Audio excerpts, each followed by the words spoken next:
السلام علیکم. جی وعلیکم السلام. علامہ طواف صدیقی صاحب بات کر رہے ہیں؟ جی حضور خیریت سے ہیں؟ الحمدللہ. حضور اگر آپ مصروف نہ ہو تو ذرا ایک مسئلے کی وضاحت پوچھنی تھی. جی فرمائیے. جی حضور میں نے پوچھا تھا کہ نبی اکرم صلی اللہ علیہ وسلم کے والدین کریمین طیبین کے بارے میں اہل سنت کا عقیدہ اور نظریہ کیا ہے؟ یہی کہ وہ حضور کے والدین ہیں اور عظیم المرتبت ہیں، ان کا بڑا مقام ہے، اللہ کے محبوب ہے سارے. جی جی یعنی مومن الحمد اور جنتی ہیں. بالکل سوال ہے. تو معاذ اللہ جو اس کے خلاف عقیدہ رکھے اس کے متعلق کیا؟ بے ایمان ہے. جی جی کافر ہے، بے ایمان ہے، گستاخ ہے، ملعون ہے. جو اس کے خلاف عقیدہ رکھتے ہیں. جی جی اور کیا حضرت آپ کے والدین کے ایمان کو جہنمی بولتے ہیں، کافر بولتے ہیں. جی جی وہ بے ایمان ہے، خبیث ہے، کتے ہیں، گندے ہیں. اچھا اچھا اچھا. حضور پیر مہر عیسیٰ صاحب گولڑوی نے فتاوا مہریہ کے اندر اور شیخ عبدالحق محدث دہلوی رحمہ اللہ نے اشیاء العلمات میں لکھا ہے کہ متقدمین تمام علماء کا مسلک یہ تھا کہ ان کے والدین کافر تھے. امام رازی نے لکھے تفسیر الکبیر میں ماتا الکفری، اور تفسیر البحر المحیط کے اندر بھی یہی لکھا ہے، طبری کے اندر بھی، اور بہقی نے دلائل النبوہ میں بھی حضور کے والدین کے کفر پر مرنے کا قول نقل کیا ہے. تو پھر یہ سارے کتے بے ایمان ہیں، کافر ہیں. اور ملا علی خان نے تو پوری کتاب لکھی ان کے کفر پہ. ملا علی قاری رحمۃ اللہ علیہ نے جو لکھا ہے، جی ملا علی قاری کی مرمت بھی تو بعد میں ایسی خاصی ہو گئی نا. کیا مطلب کسی نے ان کو مارا تھا کیا؟ نہیں مارا نہیں ہے، تنقید اس پر اتنی کی ہے جی جی کہ لکھ دیا کہ ان کی کتاب جو ہے وہ حجت ہی نہیں ہے. جی جی جی جی جی ٹھیک. اور بلکہ بعض کے لوگوں نے یہ بھی لکھا ہے کہ اس کے بعد معافی مانگی ملا علی قاری نے اس مسئلے پر. جی جی جی جی.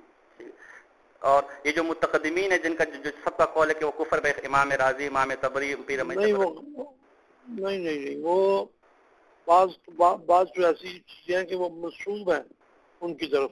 جی جی اصل میں وہ بات ہے ایک حدیث پر ہے.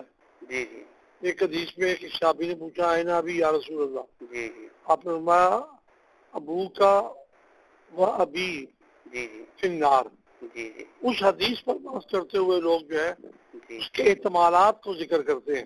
جی ٹھیک ہے نا. جی جی ہمیشہ اصول یہ ہے جی جی کہ اگر قرآن آ جائے نا حدیث کے مقابلے میں، جی جی چاہے وہ کسی کا نظریہ بھی کیوں نہ ہو، جی جی اس حدیث کو بھی ترک کر دیتی ہے جو قرآن کے مقابلے میں آئے. بالکل بالکل. کہ جائے کہ قرآن کے مقابلے میں کسی فقیہ کا، جی کسی محدث کا قول ہو، جی ہم اس کو سینے سے لگائیں، یہ کیسے ہو سکتا ہے؟ نہیں ہو سکتا. جی جی جی حضور یہی تو میں کہہ رہا ہوں کہ پیر میسر صاحب نے اور شیخ عبدالحق متقدمین کا تمام کا نظریہ لکھے کہ ان کی موت کفر پہ ہوئی تھی. تو پھر یہ سارے کتے خبیث جہنمی ہیں جیسا کہ آپ کہہ رہے ہیں.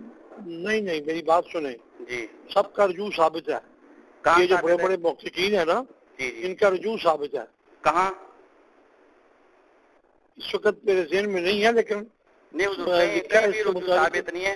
جو صرف ملا علی قاری کا رجوع ثابت ہے وہ بھی غلط ہے، باقی متقدمین میں سے کسی کا رجوع ثابت نہیں ہے. یہ غلط قول ہے. نہیں ملا علی قاری کا رجوع ثابت ہے.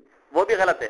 آپ ملا علی قاری کا مجھے حوالہ دیں گے شرح شفا جلد اول کا کہ جی سیوطی کے رسائل پر اعتماد کیا ہے، حالانکہ ملا علی قاری نے خود شرح شفا کی جلد ثانی میں لکھا ہے کہ میں نے سیوطی کے رسائل کا رد کیا ہے، حضور کے والدین کی موت کفر پہ ہوئی. اس کا مطلب ہے جس نے سیوطی کے رسائل پر اعتماد کیا ہے اس نے مسئلے پر تحقیق نہیں کی. لیکن متعلق پر یہ نہیں لکھا جی ملا علی قاری کا فتویٰ جو ہے وہ حجت نہیں ہے. تو پھر حجت میں اسی وجہ سے کہ انہوں نے والدین کے ایمان کے بارے میں میں بھی والدین کے بارے میں میرا بھی نظر ہے کہ مسلمان تھے، لیکن آپ کے خطرناک فتووں کو جا کے لگ رہا ہے ان علماء کو کافر، کتا، گستاخ اور جہنمی بنا رہا ہے آپ کا فتویٰ.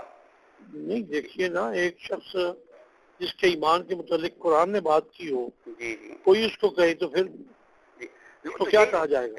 یہی کہنا کہ آپ اس کا مطلب ہے آپ ان متقدمین کو تمام کو معاذ اللہ کافر اور کتا اور جہنمی اور خبیث کہہ رہے ہیں. نہیں دیکھیے نا، قرآن کی نص جو ہے وہ اس پر اگر دلالت کرتی ہے جی جو قرآن کی نص کے خلاف بات کرے، جو نص کے خلاف بات کرتا ہے وہ مسلمان ہی نہیں ہے. تو پھر میں تو کہہ رہا ہوں یہ جو آپ نے بھی کہہ دیا. اچھا معاذ اللہ، تو اس کا مطلب متقدمین کو ہم سب کو کافر مان لیں. نہیں، اس مسئلے پر یہ انہوں نے جو یہ لکھا ہے جی حضور کے والدین کی ایمان کے بارے میں، جی اس مسئلے پر ہم کہتے ہیں کہ ان کا نظریہ اگر یہ جو آپ کہتے ہیں جیسے آپ نے کہہ دیا، اس طرح اور لوگوں نے بھی کہا کہ رجوع نہیں ہے. اگر رجوع نہیں ہے تو یہ کفری عقیدہ ہے. اچھا حضور ایک مسئلہ اور بھی پوچھنا تھا کہ وہ یہ دیوبندیوں کا ایک بہت بڑا ایک آپ کے علم میں گزرو، بلکہ آپ ہی کے مناظرے دیکھ کر ہم کتابیں لیتے ہیں، وہ تحذیر الناس ایک کتاب اس نے لکھی ہے، ان کے ایک عالم میں پڑھا، وہ جب ہم نے خریدی نا یہ بیانات، جی جی جی جی جی جی تو وہ کتابیں میں جمع کرتے رہتا ہوں، تو وہ جب کتاب میں نے لکھی کہ اس میں ختم نبوت کا انکار ہوگا، تو جو حوالے آپ حضرات دیتے ہو تو میں نے وہاں لگا لیے، لیکن اس میں شروع میں ایک حدیث دی ہوئی ہے عبداللہ ابن عباس رضی اللہ عنہ کی، تو اس میں تو لکھا ہے نبی ہمارے جیسے نبی ہیں، تو یہ حدیث صحیح ہے کیا؟ نبی ہمارے جیسے نبی، وہ عبداللہ ابن عباس والی حدیث ہے نا، وہ کہتے ہیں کہ ہر زمین میں ایک آدم ہے تمہارے آدم کی طرح، ایک نوح ہے تمہارے نوح کی طرح، ایک نبی ہے تمہارے نبی کی طرح، اصل ابن عباس انہوں نے پیش کیا شروع کے اندر. یہ آپ ذرا عبارت پڑھے نا اس کی. اب وہ اس وقت میرے سامنے نہیں ہے، تو تہذیب الناس کے شروع میں مشہور یہ انہوں نے لکھے، اسی پر تو پوری کتاب لکھی ہے، تہذیب الناس عن انکار اثر ابن عباس، لکھی ہے تہذیب الناس عن انکار اثر ابن عباس، ان کی کتاب اسی مسئلے کے متعلق ہے. دیکھیے نا بات یہ ہے جی جی کہ اعلیٰ حضرت نے اسی بات پر جی جی سامنے رکھ کر ان پر کفر کا فتویٰ لگایا. جی جی جی ٹھیک ہے نا، جی جی اسی بات کو سامنے رکھ کر فتویٰ لگایا. جی جی وہ جو ابن عباس کی انہوں نے لکھی ہے جی بلا سبب بات لکھی ہے. جی جی جی تو میں یہ پوچھ رہا کہ اس حدیث کو ہم درست نہیں مان سکتے اس لیے کہ ختم نبوت کے انکار اس سے لازم آ رہا ہے. نہیں اس لیے نہیں کہ ختم نبوت کا انکار آ رہا ہے، اس لیے مانتے نہیں ہے، اس کی سند انہوں نے نقل ہی نہیں کی، جی تو ہم کیسے اس کو دیکھیں. جی جی جی اس کی سند مستدرک حاکم نے اور زابی نے پوری نقل کی ہے اور تصحیح بھی کی ہے، زابی نے بھی تصحیح کی ہے، حاکم نے بھی تصحیح کی ہے، بیکی نے بھی تصحیح کی ہے اس کی، اور علی شرط شیخین ہے. نہیں یہ اسی حدیث کی جی جی مجھے عباس کی جی جی جی جی اب انہوں نے اس کی سند نقل کی ہے. جی جی وہ مستدرک کے اندر یہ تو مشہور حضرت، آپ کل کو تہذیب الناس پر مناظرہ کیسے کریں گے؟ یہ تو مشہور ایک بات ہے. تہذیب الناس آپ نے پڑھی نہیں ہے کیا؟ تو میں نے پڑھی ہے تہذیب الناس، کیوں نہیں پڑھی؟ تو گھر میں پڑھی ہوئی ہے. پڑھی ہوئی لیکن پڑھی ہے اس کو حضرت آپ نے؟ نہیں میں نے پڑھا اس کو، تو اس کے اندر تو کہہ رہا ہوں کہ لیکن اس کی سند مستدرک کے اندر ہے، اور اس حدیث پر جو ارادات اس کا بھی جواب دیا مولانا قاسم نانوتوی رحمہ اللہ نے، اور اگر سند انہوں نے نقل کی تو مستدرک اور زابی کا حوالے سے نقل کی. جی نہیں آپ سنیے. جی جی استغفر اللہ توبہ استغفر اللہ لا الہ الا اللہ محمد رسول اللہ. جی جی تو اب یہ پھر اس حدیث کا کیا کریں؟ مقصد یہ ہے کہ اگر تہذیب الناس میں انہوں نے ابن عباس کا حوالہ دیا بلا سند انہوں نے یہ حدیث لکھی ہے، حضور کی سند حاکم نے بھی لکھی ہے، ان کو چاہیے تھا حضرت میری بات چاہیے تھا سنیں میری بات، جی ان کو چاہیے تھا کہ پہلے سند لکھتے، جی جی اس کے بعد بات کرتے تاکہ سند کو سامنے رکھ کر بالفرض اگر انہوں نے سند نہیں لکھی تو حاکم نے تو لکھی ہے نا، حاکم نے پوری سند لکھی ہے، زابی نے تصحیح کی اس کی، حاکم نے بھی تصحیح کی، زابی نے بھی اور بائکی نے بھی اسماء و صفات کی تصحیح کی اس حدیث کی. اس کو آپ دیکھیں یقیناً اس میں موضوع گزار آدمی ہوں گے. کیا چیز؟ میں نے نہیں دیکھی ہے، آپ جو کہہ رہے ہیں نا. حضور کل اگر وہابیوں نے یہ حوالہ پیش کر دیا کہ اس حدیث، تو آپ پھر ہمارے پاس کیا جواب ہوگا مناظرے میں؟ نہیں تو اسی وقت نکال کے سند دیکھ لیں گے. سر میں آپ کو کہہ رہا ہوں کہ اعلیٰ شرط شیخین مستدرک میں ہے.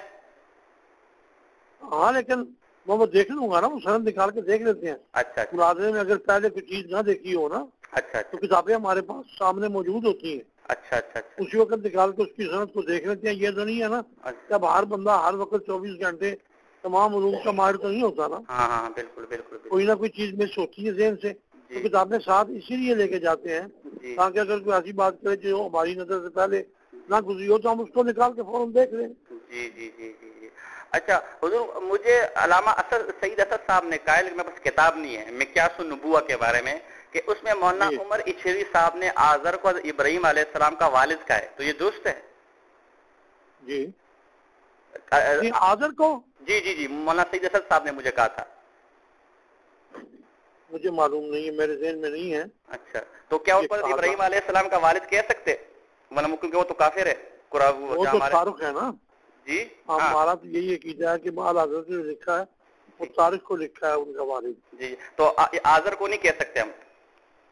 آذر کو تو ہم اس کے چچا کہہ سکتے ہیں. جی جی تو مولانا عمر اچھوی صاحب نے ایسا لکھے مکیاس النبوہ میں بقول علامہ سید اسد صاحب؟ میرے ذہن میں نہیں ہے. اچھا مجھے آپ اس کا صفحہ نمبر دیں، میں پڑھ لوں گا. وہ میں نے خود بھی چیک نہیں کیا، انہوں نے مجھے کہا تھا جہاں شجرہ لکھا ہے نا انبیاء کا، اس کے اندر لکھا ہے شروع میں، جہاں انبیاء کا شجرہ لکھا ہے اس کے اندر. میرے پاس خود بھی سب سامنے کتاب نہیں ہے. میں دیکھ لوں گا. ٹھیک ٹھیک ٹھیک ٹھیک اچھی خاصی کتاب ہے.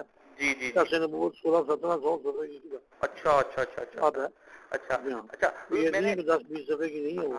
اچھا تو میں نے پیر عبد القادر صاحب فیصلہ آباد کے ان کے منہ سے سنا ہے کہ مولانا سعید اسد صاحب جو ہے وہ نجدیوں کے پیچھے سعودیوں کے پیچھے نماز کو جائز قرار دیتے. اور پھر میں نے مولانا سعید اسد صاحب کو فون کر کے پوچھا بھی تو ان تو آگے سے مجھے دلائل دینے شروع کر دیے اس مسئلے پر. ہاں سنا میں نے بھی سنا ہے جی. میری بل مشرفہ ان سے بات نہیں ہوئی اس موضوع پہ جی لیکن سنا ہے. میں آپ کو کہہ رہا ہوں میں نے کو جائز قرار دیتے ہیں جی میرے بل مشافہ دلائل دیتے ہیں جی بل مشافہ میری گفتگو اور میرا منہ خاموش ہو گیا. انہوں نے دلائل دی تو میرے پاس کوئی جواب نہیں تھا. ہم تو ظاہر عامی قسم کے لوگ ہیں. دلائل دی اور باقاعدہ میں نے ان سے پوچھا میں کہ سرائے دلائل ایک طرف رکھیں. جب میرے ساتھ ان کی بات ہوگی نا جی جی جی تو پھر میں ان کے دلائل کو بھی دیکھ لوں گا. اچھا میں نے ان سے پوچھا کہ آپ پڑھتے ہیں کہ نہیں پڑھنے کا. جی بالکل میں نماز پڑھتا ہوں ان کے پیچھے. وہ پڑھتے ہیں کوئی شک نہیں ہے. جی جی تو اہل سنت کا نظریہ کیا؟ میں تو یہ سمجھ رہا ہوں کہ شاید ہمارے نزدیک تو جائز نہیں ہے. یہ ہمارے نزدیک جائز نہیں ہے. تو پھر وہ کس طرح پڑھ رہے ہیں؟ ان کو کس سے یہ اختیار دی کہ وہ پڑھ رہے ہیں؟ بھائی اور بھی بہت سے کام کرتے ہیں. وہ حضور پاک صلی اللہ علیہ وسلم کی نبوت کے بارے میں انہوں نے عقیدہ بنا رکھا ہے کہ 40 سال بعد آپ نبی بنے. تو پہلے کیا تھے جب حضور 40 سال کے بعد نبی بنے؟ ہاں تو حضور اگر 40 سال کے بعد نبی بنے تو 40 سال سے پہلے کیا تھے؟ نبی نہیں تھے کیا؟ یہ تو ان سے آپ پوچھیں نا. اچھا اچھا اچھا اچھا اچھا اچھا اچھا ٹھیک ٹھیک ٹھیک ٹھیک. بس یہ اس کا مطلب ہے کہ صحیح نسب کی کئی بات جو ہے جی جی ہمارے ہاں حجت نہیں ہے. اچھا اچھا ٹھیک ٹھیک ٹھیک ٹھیک. اور اچھا اگر ہم نے جلسہ رکھوانا اور مفتی حنیف قریشی صاحب کو بلانا چاہیں تو آپ کیا مشورہ دیں گے؟ کس کو؟ مفتی حنیف قریشی صاحب کو بلوانا چاہیں. مفتی حنیف قریشی صاحب کے متعلق بات منسوب ہیں تو حضرت معاویہ رضی اللہ تعالیٰ عنہ کی گستاخی کرتے ہیں. اچھا میں نے ایک دفعہ ان سے پوچھا تھا. جی جی انہوں نے مجھے کہا جی میں قطعاً گستاخی نہیں کرتا. جی جی میں صرف یہ کہتا ہوں کہ حضرت علی کے سامنے ان کا کوئی مقابلہ نہیں ہے. جی جی میں یہ کہتا ہوں. جی جی جی جی تو ان کو ہم جلسے پہ بلائیں کہ نہ بلائیں؟ آپ کی اپنی مرضی ہو. اچھا اچھا ٹھیک ہے بس حضور دعاؤں کی درخواست ہے. ٹھیک ہے. اللہ پاک کرم فرمائے.